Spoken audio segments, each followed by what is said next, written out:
From Tampa Bay's news leader, this is The Morning Show. Well, it's getting toward the end of the month, and that means the bills from the holiday season are starting to roll in. So if you're realizing that you may have spent a little more than you had expected, well, it may be time to make a resolution about getting financially fit this year. So we have a financial advisor here. He's going to tell you everything that you need to know, and he's the author of the book I Plan. We have Michael Minster. He's joining us here in studio, and so top 10 resolutions here. But you know, what's the big thing people can do to get out of this mess?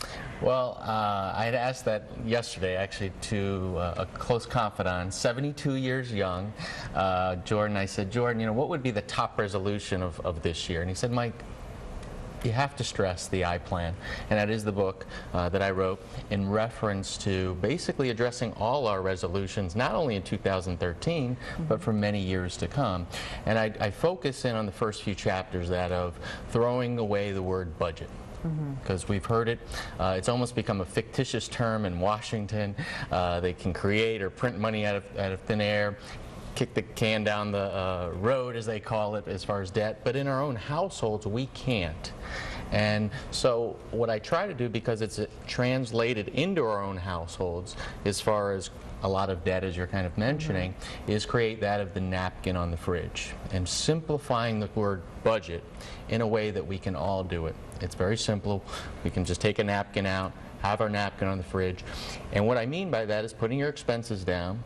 Once you have your expenses down, it may be a reality check to a lot of families, but you'll be able then to cut back on some of your needs as far as the ways to restructure your needs costs, but also reduce your wants. And that's a way to get out of the debt, tackle your debt first, begin to build your savings, also a little fun money at the end of the year to enjoy with the family.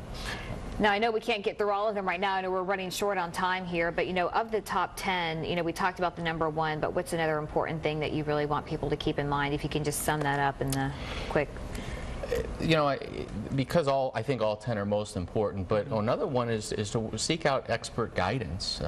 Interview a few various advisors, an independent advisor, a fiduciary advisor, someone who has your best interest at heart, to kind of work with you to determine how can you reduce a lot of your insurance costs. Call Mintco Financial. We'll have, you know, insurance experts that can assist with that. But read a book like the I Plan, something that's easy to read, easy to understand, but more importantly, easy to implement for this year. And I like that number 9, maintain a positive attitude, because you can get out of it. Well, thank you so much for joining us this morning. We really do appreciate it, and some very good advice that you were able to share, I think, for people this morning. Pleasure for having me.